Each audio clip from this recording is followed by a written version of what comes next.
Hola chicos, ¿cómo están? Muy buenos días. Eh, el día de hoy, la planificación para el día de hoy es revisar un poquito más a fondo la parte de la inyección directa a gasolina, es decir, el sistema GDI. En este caso vamos a ver un poco sobre el GDI de la marca Mitsubishi y también vamos a ver la parte del osciloscopio. Sí, es importante llevar a cabo una práctica, sí, a través de si es que no tengo la oportunidad de estar con este osciloscopio OTC, lo realizaremos a través de un software que va a estar instalado en el computador. ¿De acuerdo? Entonces empecemos ya. Vamos con la parte de acá. Listo.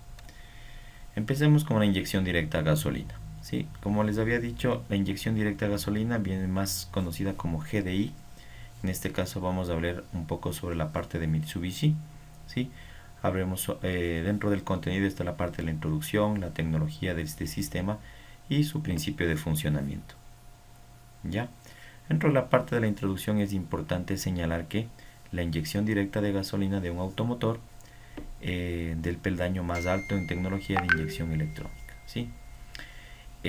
Sobre todo desde la aparición del carburador, pasando por todos los tipos antes estudiados de inyección, siempre se ha buscado los mejores resultados mediante soluciones técnicas, tratando de equilibrar potencia, consumo y sobre todo emisiones de gases contaminantes. ¿Ya? Entonces aquí podemos ver en la lámina, ¿sí?, el principio de funcionamiento. Desde el lado izquierdo podemos evidenciar, ¿sí?, en esta parte de acá, podemos evidenciar la parte del carburador, ¿sí? Cómo sería miren, aquí tenemos la parte del ingreso de combustible. En la parte del inyector tenemos aquí, por ejemplo, inyección indirecta, ¿sí? Que habíamos dicho que cuál es la inyección indirecta. Puede ser en la cabeza de la válvula o a su vez también puede ser dentro del cuerpo del estrangulador, ¿sí? El sistema TBI. Miren, aquí podemos ver, miren, aquí tenemos nuestro inyector, ¿sí? Y de igual forma se inyecta en el colector de admisión, ¿sí? En el colector de admisión a través de la inyección indirecta. Pero la inyección directa, miren, aquí tenemos nuestro inyector, aquí tenemos la parte del cilindro, aquí tenemos nuestra cabeza del pistón, se inyecta dentro de la cámara de combustión, ¿sí? En la cámara o en la cabeza del pistón, ¿sí? Que era el principio que habíamos dicho. ¿De acuerdo? Ahora, por ejemplo, la parte de las tecnologías GDI, ¿sí? En este ejemplo hemos colocado la parte de Mitsubishi Motors, ¿sí? Es el primer fabricante de motores de inyección directa de gasolina en el mundo, a nivel mundial, ¿sí? La gasolina es inyectada directamente en el cilindro, se eliminan pérdidas y mejora el rendimiento. La cantidad exacta de combustible en el lapso de tiempo preciso garantiza sobre todo una combustión completa y eficiente, ¿sí? Ese es un dato importantísimo, chicos, ¿sí? Utiliza dos modos de combustión, ¿sí? Modo ultra pobre y modo alta potencia, ¿sí? Entonces, dentro de estas tecnologías es una de las tecnologías que está en auge, ¿sí? Siempre y cuando, bueno, la tecnología, la innovación, siempre se ha tratado de ir innovando, sobre todo en la parte de mitigar la parte de emisiones contaminantes y sobre todo ganar esa alta potencia o generar una alta potencia en nuestro motor a través de estas tecnologías. Miren, los dos modos de combustión se confinan perfectamente para ofrecer enormes prestaciones, ¿sí? Todo ello gracias a cuatro elementos tecnológicos importantes, ¿sí? ¿Cuáles son? Colectores de admisión verticales, cavidad esférica compacta del deflector del pistón, ¿sí? Esa es la configuración, el diseño. Una bomba de combustible de alta presión e inyectores de alta presión. Entonces, esto sería prácticamente los elementos principales, ¿sí?, que permiten tener esa eficiencia en nuestro motor a través de este sistema GDI, ¿sí? Ahora, ¿cuál es el esquema? ¿Cuál es el esquema de funcionamiento? ¿Sí? El esquema de funcionamiento se ha tratado de resumir, ¿sí?, la parte de que en el que el aire pasa a través de la admisión por el sensor encargado de medir la cantidad de aire que entra al motor, ¿ya? De igual forma tiene además electroválvulas formando un bypass, ¿sí?, en el circuito de entrada de aire que compensan la necesidad de aire adicional para elementos auxiliares del motor. La válvula reguladora de ralentí mantiene el régimen de giro constante, sí, sobre todo esta parte, y controla el paso de flujo de aire después de la mariposa.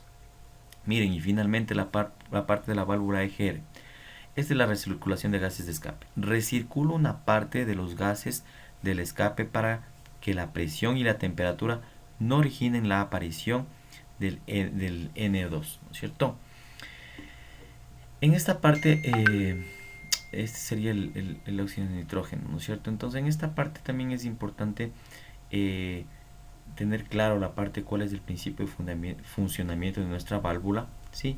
Y sobre todo, miren, dentro de la parte del funcionamiento, la bomba. Una bomba de baja presión impulsa el combustible a través del filtro hacia el conjunto hidráulico y la bomba de alta presión y culmina, ¿no?, en el inyector de alta presión. Entonces ese sería el circuito, ese sería el esquema general de ese principio de funcionamiento. Y para terminar, miren, el colector de escape incorpora un convertidor catalítico para eliminar los NOx, en este caso, ¿no?, cuando el motor trabaja con mezcla pobre. Miren, aquí podemos ver un esquema principal de los elementos principales que forman el motor GDI de Mitsubishi. Tenemos la bomba de alta presión en la parte superior izquierda. Posterior a ella podemos evidenciar la parte del colector de admisión, ¿sí?, de manera vertical, de acá, de color azul. Tenemos nuestro inyector de alta presión. Tenemos el deflector del pistón, lo que habíamos dicho en el contexto, ¿sí? Y es lo que permite ese rendimiento, o ese principio de funcionamiento, el esquema de funcionamiento de este sistema. ¿Ya? Ahora los elementos del sistema GDI Mitsubishi, ¿sí? El colector de admisión vertical crea un flujo de aire giratorio vertical al cilindro uniforme y liso, ¿sí? Entonces, en esta parte de aquí, ¿sí?, en esta parte se genera ese flujo de aire giratorio, ¿no es cierto?, vertical en nuestro cilindro. Y de igual forma este debe ser perfectamente uniforme, ¿ya?, para que pueda penetrar. Una de las ventajas del flujo de giratorio respecto al turbulento clásico, el lugar donde se concentra el combustible alrededor de la bujía, ¿ya? Ese también sería otro dato, los elementos dentro del sistema. El flujo de aire gira en sentido horario, ¿sí?, para evitar el choque con la bujía y la consecuente acumulación de carbón en la misma, ya que podría producir falsas explosiones, ¿sí? Eso es un dato importantísimo. Y dentro de la parte del ángulo de amplio, el ángulo de amplio de inyección garantiza la vaporización del combustible incluso si se inyecta durante la carrera de compresión, ¿sí? Entonces también esa parte es importantísima, chicos, ¿ya? Miren, tenemos el deflector de pistón, ayuda a concentrar la mezcla alrededor de la bujía, ¿sí? La mezcla lograda de esta manera, rica cerca del centro y pobre de la periferia, ¿sí?, permite que este motor GDI Mitsubishi funcione suavemente en el modo de combustión ultra pobre, con una relación aire-combustible de 40:1. Imagínense, ¿sí?, lo que permite esta parte. Gracias a esto es posible economizar una importante cantidad de combustible, ¿sí?, sobre todo a través de lo que había manifestado en este contexto. ¿Ya? El modo de combustión ultra pobre. ¿A qué se refiere esta parte? La relación de combustión ultra pobre, sí, es 40:1. Una relación convencional de 14:7:1, si es la convencional. La relación de motores de mezcla pobre es de 20:1, ¿sí? Entonces, durante la fase de admisión, el aire procedente del colector vertical de aire recorre la superficie curva del pistón y fluye hacia arriba girando en el sentido de las agujas del reloj. El control de flujo se realiza por medio de sensores de flujo de aire tipo Karman de contrapresión baja y 2 solenoides de la válvula bypass, que permiten ingresar grandes cantidades de aire al cilindro con suavidad, ¿sí? Sin turbulencia en el flujo de aire, las mezclas pobres pueden funcionar incluso si la relación aire-combustible es incluso hasta de 40:1.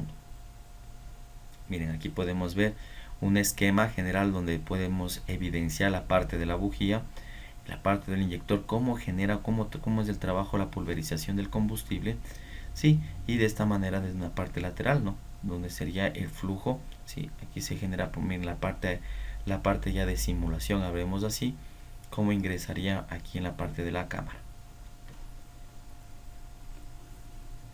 En la carrera de compresión, el flujo se convierte en pequeños remolinos. Miren, como podemos ver acá, ¿no? Pequeños remolinos. Mientras el inyector de alta presión pulveriza el combustible en una espiral cerrada, la que es rodeada por los torbellinos de aire de alta densidad, manteniéndola alrededor de la bujía. Cuando salta la chispa, la explosión se extiende controlada por la cavidad esférica del pistón y se extiende por una reacción en cadena. Esta técnica reduce el consumo de combustible aproximadamente entre el 20 y el 30%. Los modos de combustión ultrapobre, inyección durante la carrera de compresión. Miren, en etapa 1 podemos evidenciar la parte del pistón se desplace hacia abajo, ¿ya? En la etapa 2 podemos evidenciar que el pistón en el punto muerto superior comienza la carrera de compresión, ¿sí? En la tercera etapa tenemos la inyección de combustible directo a la última fase de compresión, lo que quiere decir que en la etapa 4 la bujía enciende la mezcla, ¿de acuerdo? Esto sería dentro de la inyección durante la carrera de compresión en la combustión ultrapobre. El modo de inyección de alta potencia, ¿sí? Cuando se necesita un aumento de potencia, el motor GDI aprovecha al máximo el concepto de inyección directa. En condiciones normales de funcionamiento, el motor GDI ahorra o optimiza combustible, pero cuando se necesita de alta velocidad o mayor potencia, cambia suavemente al modo de alta potencia en forma automática. Miren, es increíble esta parte del sistema. Para esto, el combustible se inyecta durante la carrera de admisión para crear el efecto de refrigeración en el cilindro por evaporación. El inyector de alta presión cambia la forma de descarga del combustible a un chorro largo en forma de cono para dispersar el combustible en el cilindro. ¿De acuerdo? El efecto de refrigeración evita la detonación o encendido espontáneo, puesto que en este caso el motor GDI pasa a trabajar con una relación muy alta entre 12.5 a 1.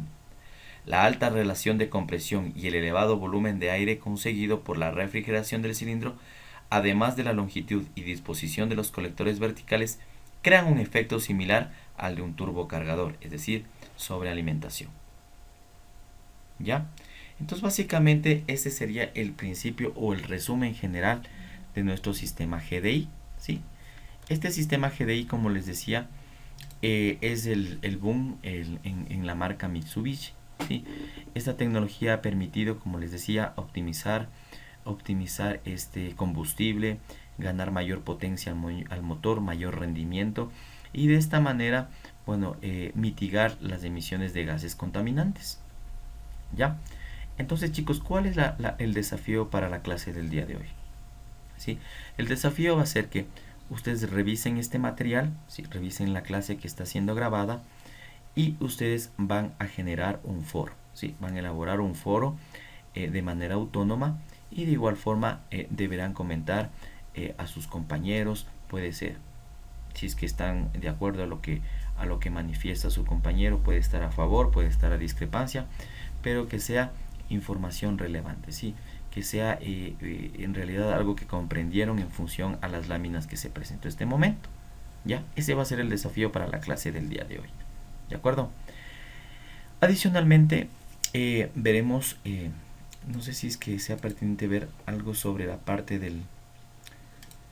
sobre la medición del oscilograma secundario. Habíamos hablado del osciloscopio OTC. Miren, este es el famoso osciloscopio OTC, el cual nos permite, mire, cuáles son los objetivos. Esta es la práctica que vamos a desarrollar, ¿sí? Yo ya les indicaré cuándo lo vamos a hacer en la institución, ¿sí? ¿Cuál va a ser el desafío? Conocer las diferentes formas de onda del oscilograma secundario, su falla y su posible solución. Va a ser realizar un reconocimiento de las partes del osciloscopio OTC, las conexiones y su funcionamiento. Determinar el correcto funcionamiento del sistema de encendido solo con estudio del oscilograma secundario. El oscilograma.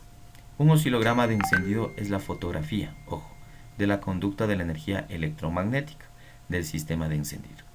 Cuando uno o cuando cada uno de ustedes obtienen el oscilograma y el sistema de encendido está operando con total normalidad, siempre se verá como el siguiente. Miren, en esta parte es el sistema de electrónico. Siempre va a marcarnos o se va a reflejar de esta manera. ¿Qué nos quiere decir entonces? El oscilograma de encendido es un ejemplo de cómo deben lucir todos los oscilogramas de encendido en todos los vehículos, sin importar el fabricante. Desde luego, existen tolerancias de similitud que son aceptadas respecto al aspecto general de este tipo de oscilograma, pero este oscilograma en particular proviene de un monitoreo del circuito primario. Sí, acuérdense incluso de la consulta que habían hecho, elaboraron anteriormente. Miren, ¿cuál es la metodología de diagnóstico con oscilogramas de encendido? Se puede resumir tres fases o tres ejes principales. Conocer el oscilograma de encendido cuando no hay ninguna falla presente. Conocer el oscilograma de encendido cuando hay distintos tipos de fallas presentes. Compararlos entre sí y tomar una decisión. ¿De acuerdo? El diagnóstico de sistemas de encendido electrónico con el osciloscopio radica precisamente en la habilidad de lectura e interpretación de oscilogramas, pero esto se obtiene con la práctica constante y cuando uno ya se acostumbra, no deberías tomar más de unos 3 minutos en tomar esa decisión. Entonces esto es importante también porque si bien es cierto ya vimos la parte teórica, entonces es importante realizar la parte práctica y utilizar este equipo, ¿sí? Para que ustedes se familiaricen y sobre todo puedan evidenciar las diferentes señales o ondas, ¿ya? El oscilograma de encendido inductivo por platinos, miren. Aquí podemos evidenciar la parte de la duración de la chispa, ¿sí? Obviamente aquí, miren, esta etapa es de la duración de la chispa. En esta etapa se generaría el ángulo dual, perdón. Este es con los platinos cerrados. Platinos cerrados, cierre de platinos, miren. Genera en la parte primaria, en la parte secundaria tenemos la tensión en kilovoltios. Sí, sería tiempo versus voltaje, ¿no es cierto? El tiempo en milisegundos. Entonces aquí podemos ir evidenciando cómo se genera la señal en el primario. Miren, esta parte de aquí genera una zona de amortiguación, ya sea en el primario como en el secundario. Al momento que se cierre el platino, sí existe un decrecimiento bajísimo, ¿no? Miren, aquí podemos evidenciar esa parte y después de ello se genera la apertura de los platinos, que puede ser en esta etapa de aquí, ¿ya? Entonces más o menos de esta manera debería generarnos la onda o la señal, ¿de acuerdo? En función a la parte del encendido inductivo por platinos. Ahora el inductivo electrónico, miren, ¿cuál es la diferencia acá? Si la duración de la chispa, la imagen es la misma, miren, o sea, el principio, ¿no? Tiempo versus voltaje o tensión. En el primario, miren, la saturación es a través de un transistor que se genera aquí, en esta situación. Obviamente se va a generar una zona de amortiguación, ¿sí? Como en el de acá, de igual forma. Pero ¿cuál es la diferencia aquí? Que se genera a través de la parte electrónica, tenemos presente la saturación de un transistor y sobre todo el transistor conmutado como generaría, miren, ¿sí? De manera constante, ¿sí? Ese sería, y el ángulo dual, ¿sí? Se genera aquí un transistor en conmutación, ¿sí? Entonces hay bastante diferencia, ¿sí? En la parte del oscilograma. Miren, en un oscilograma de encendido inductivo electrónico con limitación de corriente, ¿sí? Aquí ya estamos colocando otra variable adicional que sería la limitación de corriente. De igual forma se genera una zona de amortiguación, pero miren, aquí se va generando la limitación de corriente como podemos ver en esta etapa de acá, ¿sí? Lo demás se mantiene, ¿no? Va a existir una saturación en el transistor y el transistor conmutado va a estar efectivamente en este espacio, en esta parte. ¿De acuerdo? Ahora, miren, el oscilograma secundario, ¿sí? La consulta que ustedes hicieron, ¿sí? Que tienen incluso en sus apuntes. Representa la tensión entre electrodos de la bujía, ¿sí? Miren lo que les había dicho. Viene del punto A, apertura de los contactos del ruptor. Del A a B se genera la parte de la línea de tensión inductiva en el secundario. Luego viene la etapa, miren, en este punto, en el punto B, la tensión necesaria para que salte la chispa en la bujía. Luego, del C al D, miren esta parte de acá, genera la tensión necesaria para mantener esa chispa, ¿sí? Y sobre todo desde el punto D al punto E se genera la disipación de la energía no utilizada en forma de chispa. ¿Qué me quiere decir? que en este punto E se va a generar el cierre de los contactos del ruptor, tensión inducida, ¿en cuál? En el secundario. ¿De acuerdo? Ahora, en la aguja de tensión elevada, ¿sí? Miren, tensión elevada, esta parte de aquí en el secundario. Cuando se observa una aguja, ¿sí?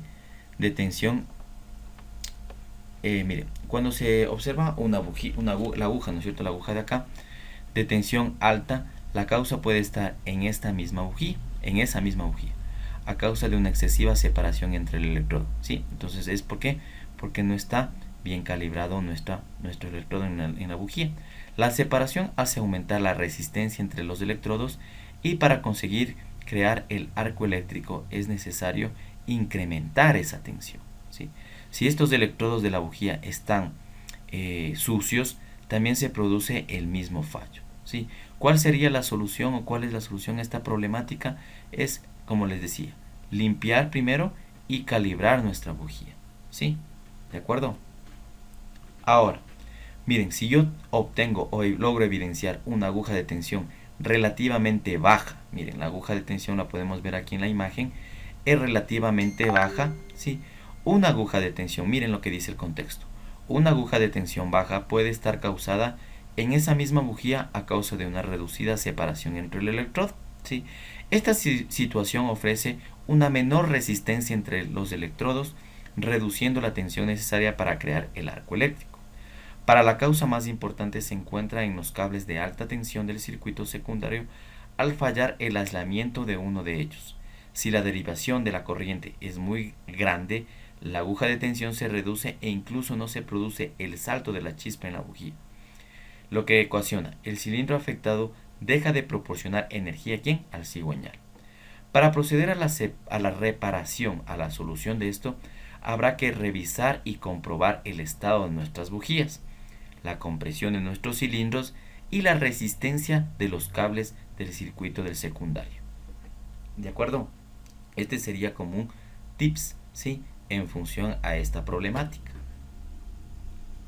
Ahora, si es que nuestra aguja, miren, como vemos aquí en la lámina, si la aguja de tensión es inclinada, como podemos ver aquí, incluso la flecha nos está señalando, una curva de tensión inclinada indica que se está produciendo una elevada resistencia en el cable de alta tensión que llega a esa bujía.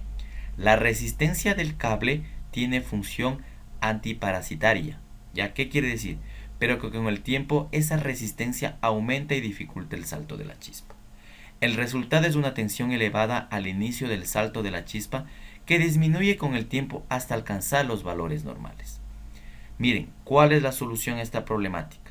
La reparación de esta avería consiste en reemplazar el cable defectuoso por otro en perfecto estado.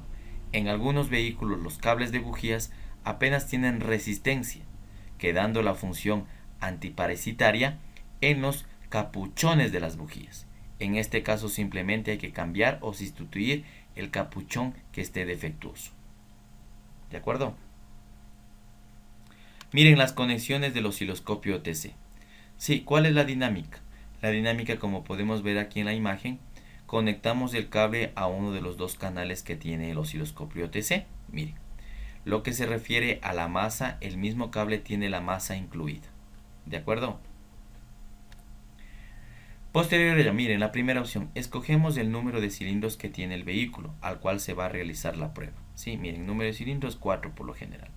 Segunda opción, escogemos el tipo de motor, si este es de 4 o de 2 tiempos, en este caso 4 tiempos. La tercera opción, escogemos la tensión de la batería utilizada en el vehículo, que sería los 12 voltios. Y la cuarta opción, escogemos el tipo de sistema de encendido, ¿sí? Encendido convencional, aquí podemos ver, como vemos aquí en la pantalla del osciloscopio. ¿Ya? Miren, en la opción 1 escogemos el tipo de vehículo que se va a realizar el análisis, ¿sí? Miren, nombre del vehículo, me dice. Opción 2. Nos colocamos en esta opción para realizar el estudio de la curva de encendido en el secundario u otro componente del automotor, ¿sí? Como podemos ver en esta parte de acá. Miren. Después de escoger la segunda opción, determinamos qué componente se va a analizar. En este caso es el sistema de encendido, ¿de acuerdo? Aquí, como podemos ver, sí se puede apreciar la imagen, la fotografía. Posterior a ello de escoger la opción que dice ignición, ¿sí? Nosotros nos va a reflejar esta pantalla en la cual seleccionamos la parte de this secondary, ¿sí? Aquí como podemos ver acá, ya que se va a realizar el análisis de la curva en el secundario, ¿no es cierto? Luego procedemos a realizar la medición y por último el análisis de la misma para determinar el estado de los cables. Los cables, la bobina, la bujía, miren, y aquí podemos ya evidenciar nuestra señal, ¿de acuerdo? Entonces esa es la dinámica que vamos a llevar a cabo para nuestra práctica, chicos, ¿ya? Entonces hemos, creo, avanzado en bastante bien.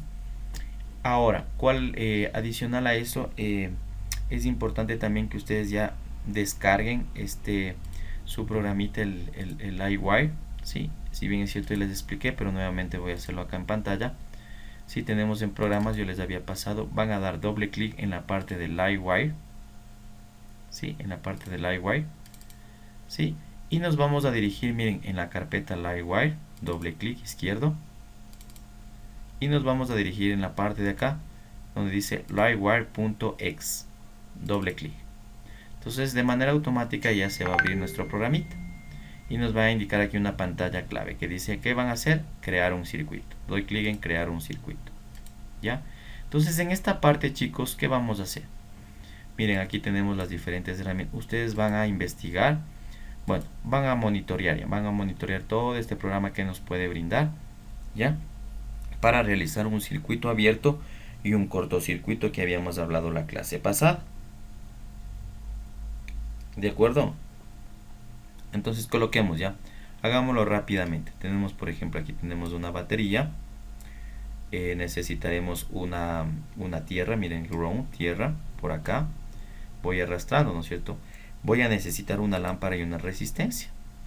Entonces la resistencia por lo general vamos a tener como componentes de entrada, no, componentes pasivos me parece que está ya. Entonces miren, aquí tenemos una resistencia, voy a arrastrar y necesitamos un consumidor, en este caso una lámpara. Componentes de salida, voy a tener una lámpara, ya. Voy a colocarlo adecuadamente, tenemos aquí una batería, la resistencia en esto que sea horizontal, la voy a rotar, miren aquí me hice rotar hacia la derecha. Lo voy a colocar acá, voy a colocarla acá la parte de mi tierra y voy a colocar aquí mi consumidor, mi lámpara. Luego de ello, miren, es importante que habíamos dicho aquí coloquemos la batería, no es 9 voltios, habíamos hablado que dentro de la parte de los circuitos abiertos cerrados va a estar manejándose un voltaje de 5 voltios. Le vamos a dar clic derecho en la batería, en propiedades, y vamos a colocar el 5 y le damos a dar OK, tenemos 5 voltios. La resistencia, trabajemos una de 100 ohmios nada más. Está mucho, una de 1000 ohmios. Propiedades de igual forma. Aquí cambiamos las unidades y coloquemos que sea una de 100 ohmios. ¿Ya? Luego de ello vamos a unir, ¿no es cierto? Entonces voy a tener presionado el clic izquierdo, uno hacia acá. De igual manera, clic izquierdo tengo presionado, uno acá. De igual forma en la parte de acá con tierra. Y de igual forma vamos a necesitar una tierra para la lámpara. Entonces voy a ubicarme acá en Power y voy a colocar una tierra acá, ¿de acuerdo? Y lo vamos a unir. Ya. Ahí que tenemos, miren, un circuito. Ahí tenemos un circuito normal, ¿no? Le vamos a dar play en la parte superior. Run o presionar F9. Miren, aquí se logra evidenciar. Miren, se logra evidenciar, perdón. Miren que sí está encendida nuestra lámpara, ¿no? Voy a colocarle esto. Pero yo necesito generar un circuito abierto, como les había dicho. Entonces voy a insertar, por ejemplo, aquí. Voy a insertar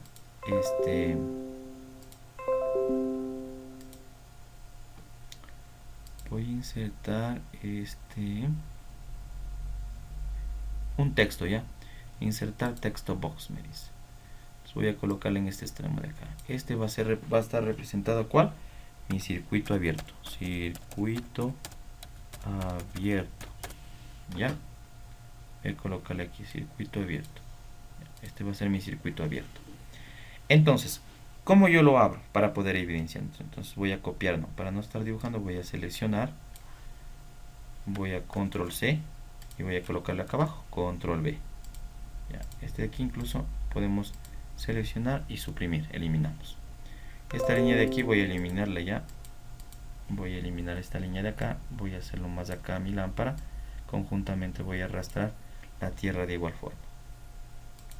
Ahora chicos, ¿Cómo se logra evidenciar esta parte del circuito abierto? Ustedes pueden lograr evidenciar de la siguiente manera. Vamos a medir el voltaje, miren. Vamos a medir el voltaje en esta parte de acá. Vamos a utilizar measuring. Tenemos aquí un voltímetro. Voy a necesitar una tierra también. Por acá. Voy a unir esto con esto. Y miren, aquí voy a medir mi voltaje. Entonces voy a lograr evidenciar el voltaje. El voltaje prácticamente debería marcarme 5 voltios, ¿no es cierto? Vamos a revisar. Vamos a darle play. Mire, y efectivamente tengo 5 voltios en esta sección de acá. Se ha hecho un circuito abierto, ¿sí o no? ¿De acuerdo? Vamos a poner stop para que me permita arrastrar mis componentes, mis elementos. ¿Ya? Esta sería como opción 1, ¿no es cierto? Miren, aquí ya logramos evidenciar un circuito abierto. ¿Cómo podemos evidenciar, por ejemplo, la parte o otra consecuencia? Digamos, vamos copiándole igual esta parte de acá, control C, vamos bajando y coloquémosle acá, control V. Ahora yo quiero medir, voy a borrar esta de aquí, voy a medir el voltaje presente ahora en mi lámpara. Entonces voy a unir esta con esta, ¿ya? Ahora, ¿qué voltaje me va a marcar aquí? En teoría 0, comprobemos. Miren, 0 voltios. 0 voltios efectivamente. ¿Ya? Y como podemos ver, otro caso, otro esquema también de circuito abierto, podríamos definir de esta siguiente manera, ¿no? Seleccionamos control C, vamos un poco más abajo, control V. ¿Ya? Ahora coloquemos este de aquí, eliminemos, esta línea también eliminemos, este voltímetro coloquémoslo hacia acá, esta línea eliminemos, por ejemplo, ya, esta eliminemos, coloquemos esta lámpara, ¿sí? Con el circuito, y ahora voy a medir que esto una tierra, le eliminé, seleccionamos control C, control V, ya está por acá. Mire, vamos a ver ahora si es que yo tengo un circuito abierto también de esta manera. Si yo conecto, por ejemplo, aquí la tierra con esto, mire, doble tierra ahí. Básicamente, ¿cuánto me marcaría? En teoría 0. Verifiquemos. 0 voltios. ¿De acuerdo?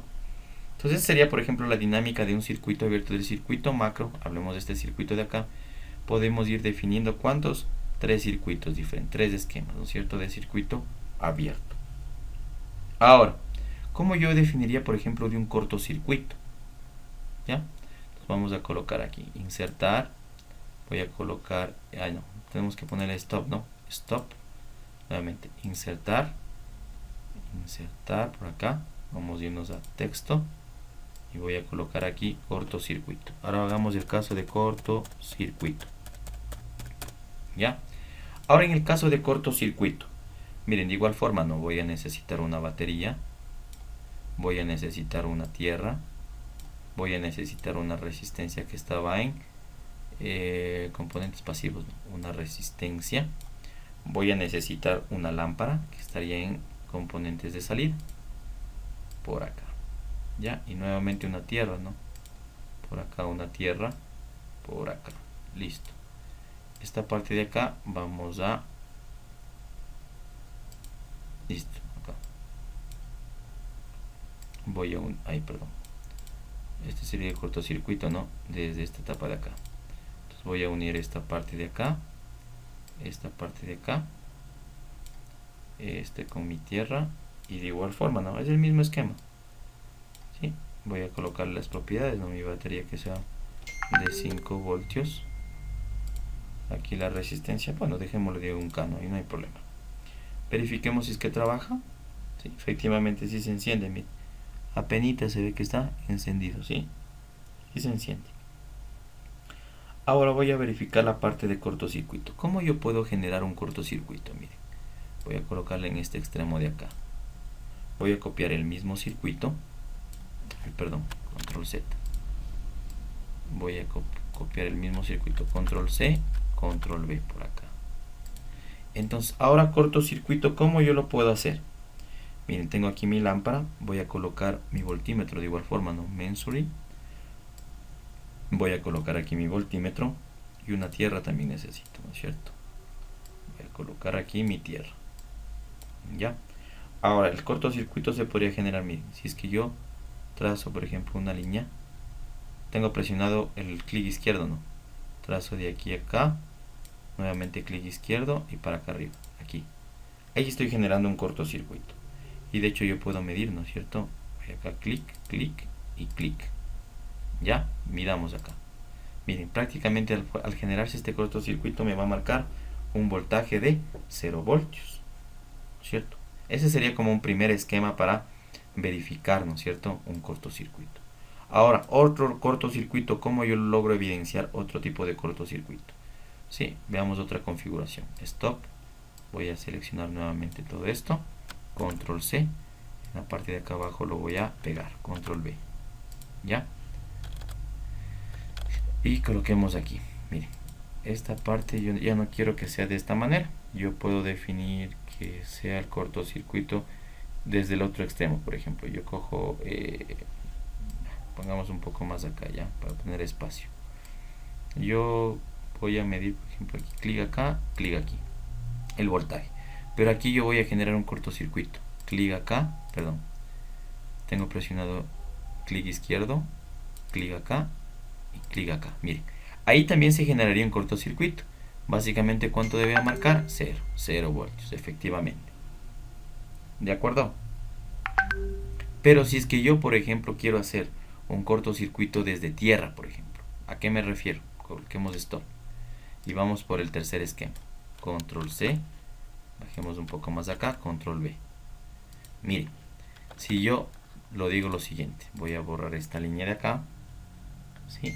El voltímetro, bueno, lo puedo dejar acá, coloquemos más bien desde acá ya, desde aquí, ¿ya?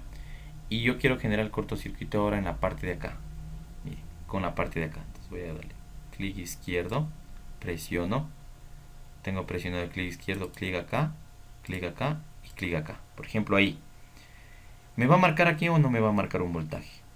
En teoría debería marcar un voltaje bastante bajo. Veamos, démosle play.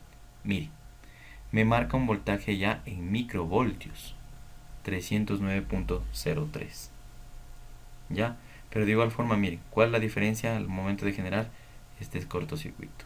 Entonces aquí podemos ir evidenciando tres esquemas generales de cortocircuito. Desde el circuito macro, hablemos así, ¿ya? Sí, es un ejemplo para que ustedes logren evidenciar esa parte o la clase que vimos anteriormente. ¿Sí? Entonces, eso chicos, ya. Creo que con eso terminamos la planificación de hoy día. Ustedes deberán revisar el material del sistema GDI de Mitsubishi. Van a elaborar un foro, ¿sí? Un foro entre todos los participantes. Van a revisar este material del osciloscopio para poder llevar a cabo la práctica. Yo ya les indicaré cuándo nos vamos a encontrar, cuál va a ser el encuentro de manera presencial, considerando siempre las normas de bioseguridad y el distanciamiento, ¿sí? Utilizando siempre nuestra mascarilla, nuestra tapabocas y sobre todo llevar cada uno su alcohol, ¿ya? O gel. Eso chicos, y en el programita, ¿sí? En el programita ustedes deberán desarrollar lo que yo hice acá, ¿sí? Lo van a recortar y lo van a pegar en sus cuadernos indicando que se realizó en el programa Livewire, ¿sí? Un ejemplo, un modelo de circuito abierto y un modelo de circuito cerrado. Perdón, un circuito abierto y cortocircuito. ¿De acuerdo? Y eso lo recortarán y lo pegarán en sus cuadernos. ¿Sí? Ustedes deberán hacerlo de manera autónoma. Yo lo voy a guardar acá. ¿Sí? Lo voy a guardar en Autotrónica. Primer parcial. Coloquemos aquí circuito abierto y cortocircuito. Ay, perdón. Circuito abierto y cortocircuito. Listo. Lo vamos a guardar. Ya. Chévere chicos. Entonces ustedes deberán, además de imprimir y pegar en su cuaderno, estos diagramas deberán cargarlo en la plataforma, ¿sí? El archivo tal cual en el formato Livewire, ¿sí? Entonces tienen dos actividades. La una, elaborar el foro el día de hoy. Van a revisar el material y van a elaborar el foro. Luego de ello van a generar, van a dibujar esto en el programa Lightwire para que se logren familiarizar con los componentes o elementos. Van a recortar, van a pegar en su cuaderno y adicional me van a cargar este documento, este archivo. ¿De acuerdo? Eso sería todo, chicos. Gracias por su valiosa atención y nos vemos la siguiente clase. Que tengan un excelente día.